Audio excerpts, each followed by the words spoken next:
to video 2 of my Mac Dev Setup mini-series. In this video we are going to be talking about a couple different IDEs I use, as well as going through kind of the download, install, and first open of said applications. In the event you find this sort of thing useful, feel free to stick around. If not, feel free to jump to I suppose probably video 3, 4, or 5, or go review video 1.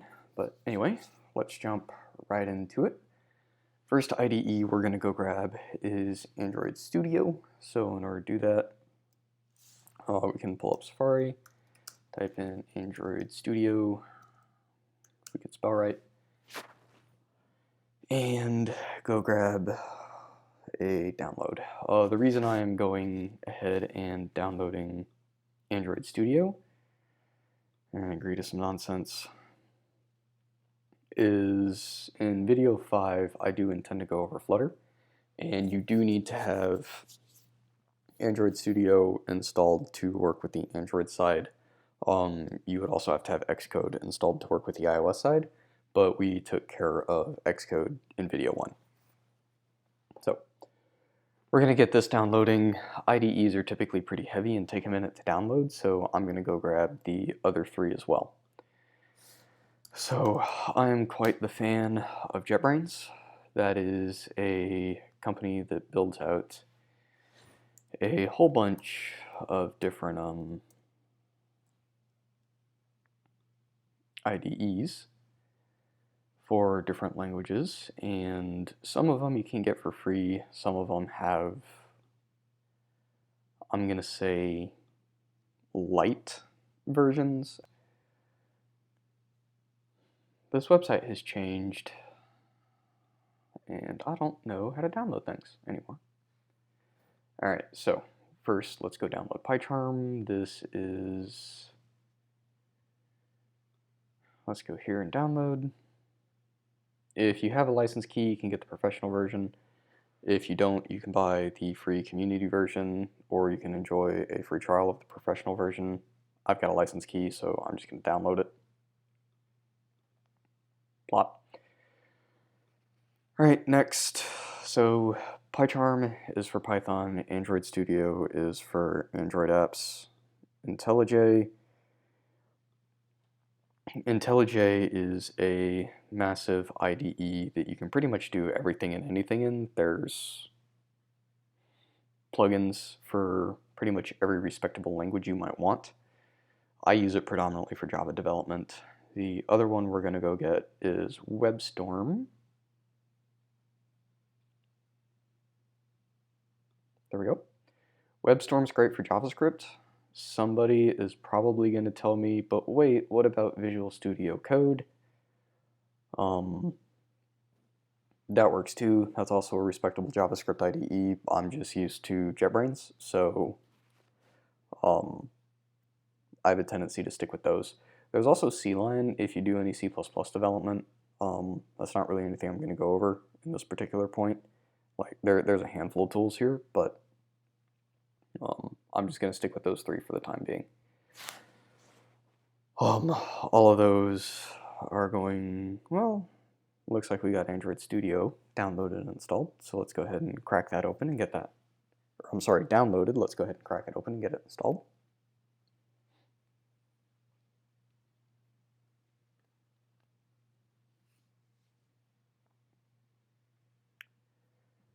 There we go. Android Studio, we're going to drag it over to our applications. Plop.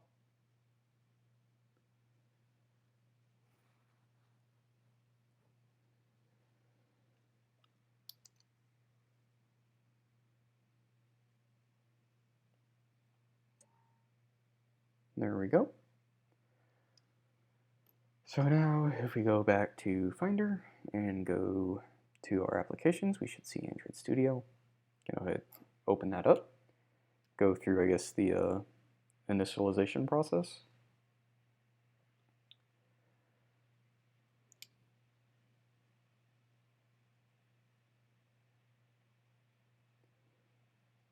And Android Studio is going to make your Mac breathe heavy. There are memes about it. You can go find them. Anyway, I'm not going to import any settings. I will set those up myself. Everything keeps opening on the other monitor, so you'll have to forgive me for dragging things over. Data sharing, allow Google to collect anonymous data. I'd rather not. Alright, Android Setup Wizard.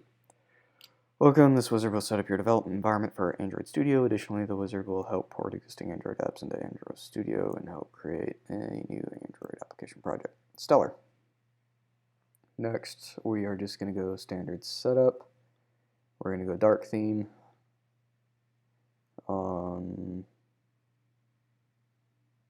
Yeah, all that looks fine. And it's going to download a whole bunch of junk.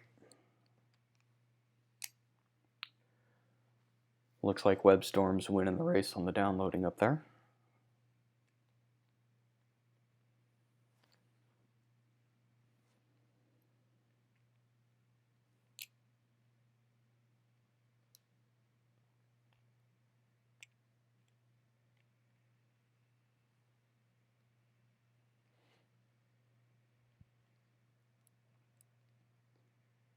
You guys will have to leave me a comment down below. Which IDEs do you guys use on a day-to-day basis? I typically use WebStorm for JavaScript, IDEA for Java, PyCharm for Python, and then Android Studio under Protest, as well as Xcode under Protest whenever I have to. But what do you guys use? I'm curious. I know somebody's going to tell me Visual Studio Code, and someone's probably going to fuss at me for not including it, but to each their own. Maybe as I get better at JavaScript, I'll switch over to VS Code.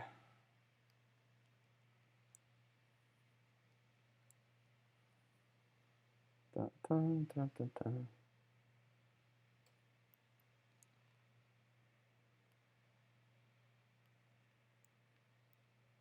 All right. Lots of passwords. We'll go ahead and let it do its thing.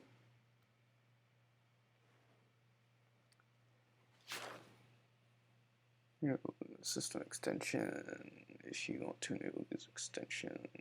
Yeah, we'll go ahead and enable those.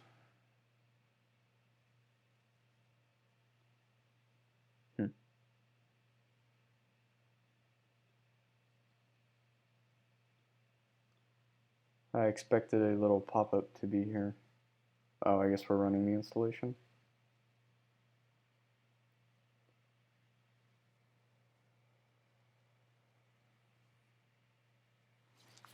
Well, the external trackpad just died. That's great. Alright, we'll let that do its thing.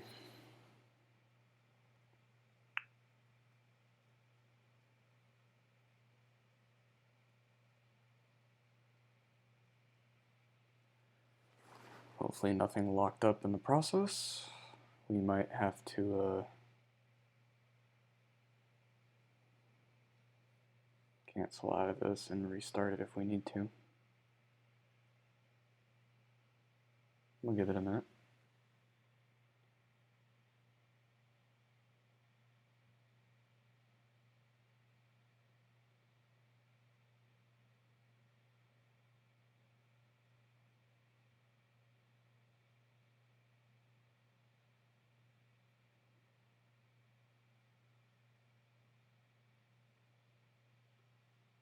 Alright, oh.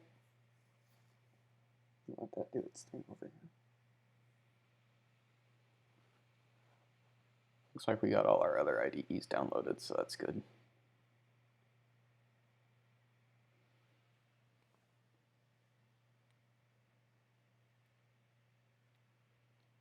There we go. Alright. Android Studio finished up. And so now we have Android Studio. Hooray. And we're just going to leave it like that. We're going to leave Android Studio be for the time being. We will revisit it whenever we talk about Flutter a little later. Next thing's next. Let's talk about WebStorm.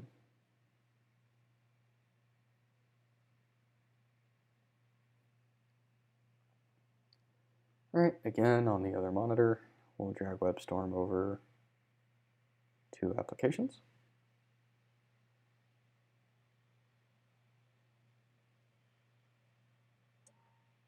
And that did its thing, so now we'll open up WebStorm and go through our setup process, I suppose.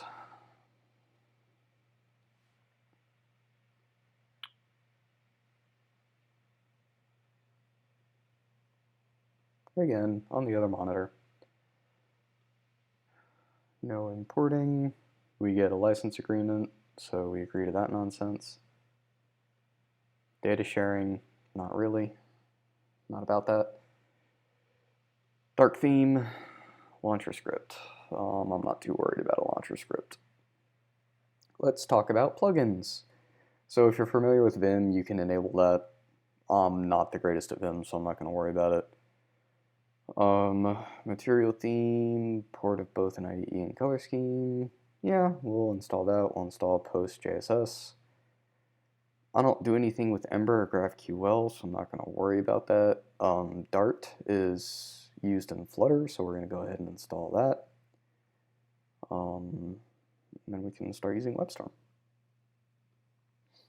WebStorm is going to ask for either evaluate for free or an activation. I'm going to go ahead and activate mine really quickly, just because I don't want to have to worry about this later. So we are going to look up what my email address here was that we used. And it is, or we're not going to show you guys this. We're going to take this over to the other monitor for a minute.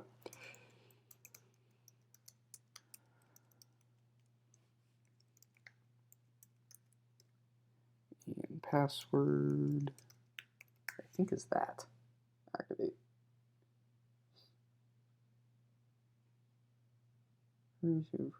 Fallback license. Stellar. Continue. Alright, so WebStorm is now then activated. And we've got this. So it says, thank you for installing a plugin. Help you configure things. Next we'll go themes. I think we're going to go darker. That looks pretty good to me. Oh my god, there's a bunch of them. Okay, so we got oceanic, darker, lighter, something night, deep ocean.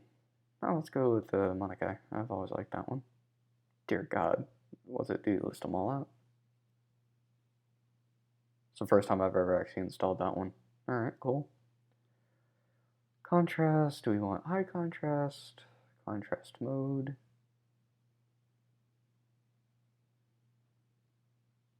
Huh. Also contrast mode. Alright, accent color. Meh, we'll just leave that be.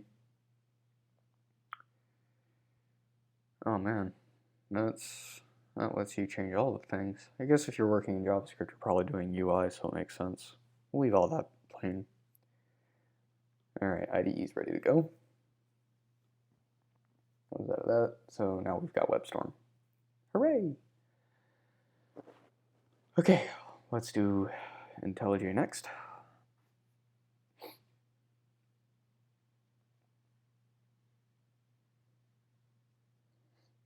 Alright, again on the other monitor. Plop. Move that into applications.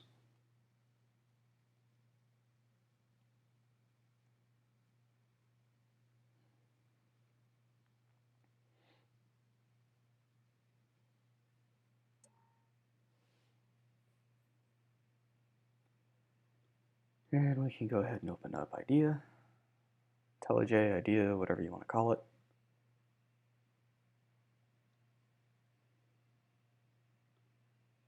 Give permission. Ooh, change the color schemes a little bit. Alright, don't import. dark. Launcher script I'm not worried about. Alright. What do you got here? Leave them all. We'll leave all those for now. Featured plugins, Scala we're going to install. I don't know what live edit tool is, I don't use that, and I don't need the trainer, so we're just going to let Scala download real quick.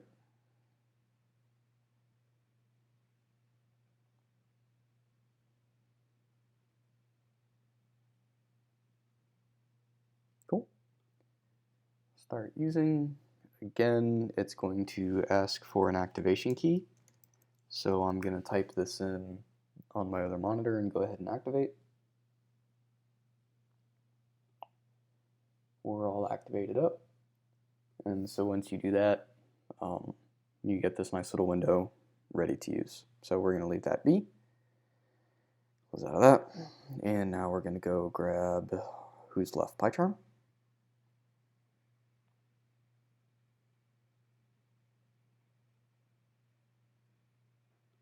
Alright, again on the other monitor, drag and drop.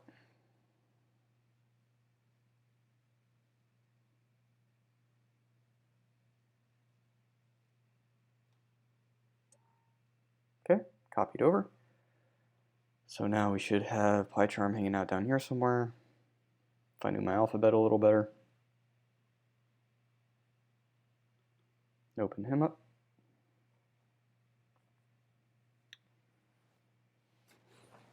Grant permission. Same old, same old.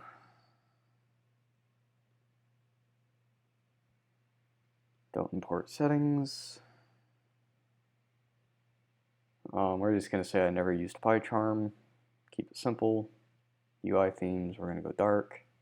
Not worried about a launcher script. We do want Markdown, we do want R, and we do want the AWS toolkit. R is a language much like Python. If you're doing any machine learning, you'll probably come across it. Markdown is any readmes from GitHub repositories are generally written in Markdown. It renders this a little nicer. And then AWS toolkit. Eventually I'll go over how to install the AWS CLI in video 5, but for the time being it's nice to have it enabled in your IDE. So we'll go start using. Again, it's going to ask me to activate. So I'm going to go ahead and type that in. We are all activated up. So good stuff there. And then once you are activated, you're greeted with this little window. Okay. That takes care of installing and I guess going through the initial setup of our IDEs. So that's nice and easy. Something I will, I guess, show you guys, and I probably should have went over this in the last video, but as you are like installing things, your installers are going to mount as what looks like separate drives. I'm just going to go ahead and eject all those. And there we go. Should be good to go. That takes care of installing IDEs, and we'll conclude video 2. I will see you guys in video 3.